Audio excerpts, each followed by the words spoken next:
Alin, dia satu-satunya orang yang tahu. Hah? Langkah Mika terhenti tepat di depan lemari kayu yang pintunya sudah setengah terbuka. Udara kamar yang biasanya hangat seketika berubah dingin dan mencekam. Dengan tangan gemetar, Mika membuka lebar-lebar dompet coklat di genggamannya. Kosong melompong, uang 20 juta rupiah yang seharusnya ada di sana telah rahib tanpa jejak.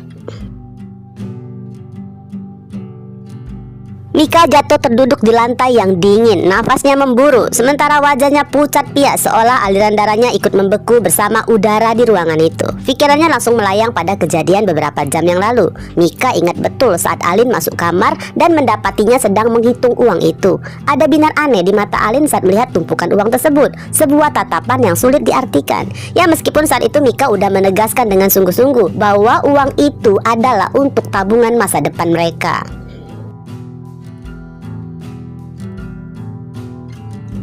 Bagi Mika, uang itu bukan sekedar kertas. Uang itu adalah simbol keringat dan kerja kerasnya, dan juga merupakan modal yang direncanakan untuk mereka bertiga mewujudkan mimpi setelah melepas seragam SMA nanti. Kini masa depan yang mereka bangun dalam imajinasi itu terasa runtuh seketika. Tanpa perlu berpikir dua kali, keyakinan Mika seketika terasa bulat bahwa Alin adalah pelakunya. Amarah Mika menyulut, membakar habis sisa-sisa logika yang ia milikin. Bagi Mika, bukti visual tadi siang udah lebih dari cukup untuk menjatuhkan vonisnya bahwa Alin adalah pengkhianat di balik hilangnya harapan mereka. Sementara Hana berdiri mematung dengan raut wajah yang cukup kacau. Matanya bergerak gelisah, menatap bergantian antara ke arah lemari yang kosong dan juga Mika yang masih sedang dikuasai murka. Bagi Hana, segalanya terjadi terlalu cepat dan terasa sangat membingungkannya. Hana merasa berhak tahu dari mana Mika bisa mengumpulkan uang sebanyak itu tanpa sepengetahuannya. Dan juga bagaimana mungkin Mika bisa begitu yakin menuduh Alin, sahabat mereka sendiri, tanpa ada bukti fisik selain tatapan mata tadi siang.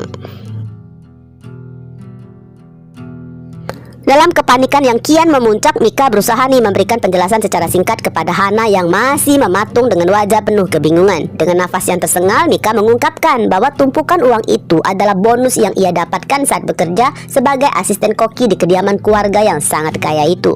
Namun bagi Mika, asal-usul uang tersebut bukan lagi prioritas utama. Fokusnya kini tertuju sepenuhnya pada satu nama, Alin.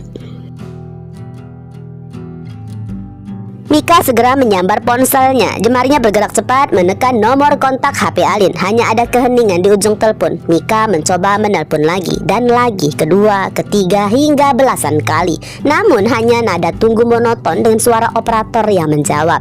Kegagalan menghubungin Alin kian mempertebal keyakinan Mika bahwa sahabatnya itu nggak siap dengan pertanyaannya. Keheningan di antara Mika dan Hana mendadak diisi oleh sebuah pemikiran kelam yang sama. Pikiran mereka tertuju pada satu nama yang selama ini menghantui hari-hari mereka, Blade. Mereka berdua teringat Alin tadi diminta menemui Blade sebelum mereka berangkat ke teras kafe.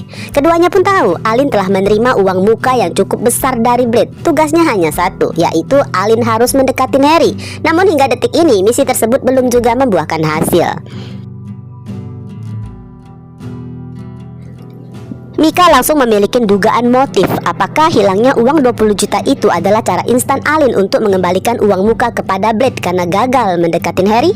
Namun ada ketakutan terburuk di sini. Apakah Alin justru sedang terjebak dalam masalah yang lebih besar dan membutuhkan uang itu untuk menyelamatkan nyawanya sendiri?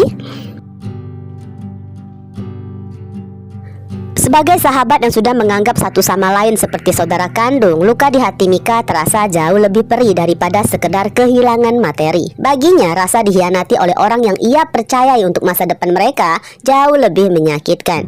Kini bukan hanya uang yang hilang, tapi juga kepercayaan yang telah mereka bangun bertahun-tahun.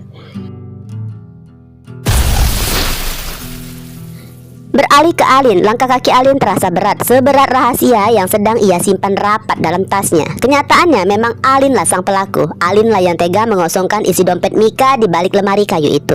Padahal ya, saat melihat Mika memegang tumpukan uang itu tadi siang, ada secercah kehangatan yang sempat singgah di hati Alin. Alin merasa sangat lega sekaligus terharu mengetahui bahwa Mika, sahabat yang sudah seperti saudara kandung, masih memikirkan masa depan mereka bertiga. Ingatan Alin melayang pada masa-masa saat mereka tumbuh bersama di panti asuhan, hingga akhirnya takdir baik membawa Ibu Rina mengadopsi mereka sekaligus. Mereka bertiga telah berjanji untuk saling menjaga dan meraih sukses bersama. Namun perlahan jalan yang mereka tempuh mulai bercabang. Mika memilih jalan yang lurus dan halal sebagai asisten koki di rumah orang kaya. Sementara Alin dan Hana justru masih terjebak di sisi gelap sebagai penadah barang curian dan kaki tangan dunia kriminal.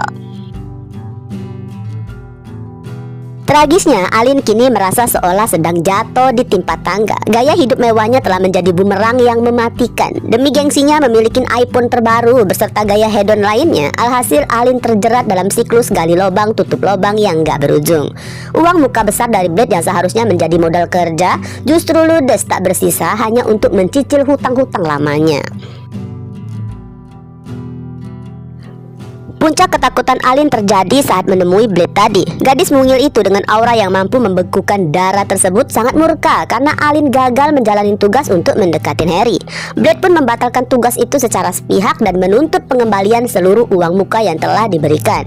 Ya, meskipun akhirnya Blade sempat melunak dengan memberikan sedikit waktu tambahan asalkan Alin enggak banyak bertanya, namun teror yang sebenarnya justru datang setelah Blade pergi. Sebuah telepon dari rentenir kejam meruntuhkan sisa-sisa pertahanan Alin. Utangnya telah jatuh tempo dengan jumlah yang cukup mengerikan. Ancaman dari mereka nggak main-main. Mereka bisa menutup paksa markas tempat Alin bekerja dan juga akan mempermalukannya di sekolah. Mereka pun mengancam akan meneror Ibu Rina dan sahabat-sahabatnya jika Alin nggak segera membayar sebagian besar hutang tersebut hari itu juga. Dalam kondisi terdesak dan panik, logika Alin mulai tumpul. Alih-alih merelakan iPhone mewahnya untuk dijual demi menutupin hutang, pikiran Alin justru tertuju pada amplop coklat di lemari Mika tadi. Dengan tangan gemetar, Alin memilih untuk mengkhianati kepercayaan sahabatnya demi menyelamatkan nyawanya sendiri. Alin mencuri uang yang sejatinya adalah fondasi masa depan mereka bertiga. Alin mengorbankan ikatan persaudaraan demi lari dari kejaran ancaman yang mengepungnya. Pertemuan dengan para rentenir itu berlangsung di sebuah sudut kota yang dingin. Meskipun Alin udah terbiasa ya berurusan dengan dunia bawah dan para kriminal, kali ini ada getaran yang berbeda yang menjalar di nadinya. Rasa gentar yang ia rasakan bukan karena takut akan kekerasan fisik yang mungkin ia terima, melainkan karena beban moral yang menghimpit dadanya. Karena setiap lembar uang yang ia serahkan adalah serpihan keringat Mika dan harapan masa depan mereka yang baru aja ia hancurkan. Alin menatap tumpukan uang itu dengan tatapan kosong, merasa sangat berdosa. Namun para rentenir tersebut nggak memiliki hati nurani. Mereka nggak peduli dari mana uang itu berasal atau berapa banyak air mata yang menyertainya. Bagi mereka uang itu hanyalah angka. Dengan nada dingin mereka malah memperingatkan bahwa pembayaran ini hanyalah awal, karena sisa hutang Alin beserta bunga yang berlipat ganda masih harus segera dilunasi. Alin benar-benar terjebak dalam labirin kebingungan yang nggak berujung. Setelah pertemuan yang menyesakkan itu selesai, Alin melangkah pergi dengan perasaan hampa. Pikirannya buntu berputar-putar mencari cara untuk melunasi sisa hutangnya tanpa harus mencuri lagi. Namun di tengah kemelut itu, ponsel di sakunya terus bergetar tanpa henti. Layar ponselnya menyala, menampilkan nama Mika yang telah memanggilnya untuk kesekian puluh kalinya. Getaran ponsel itu terasa seperti detak jantung yang menuntut pertanggungjawabannya.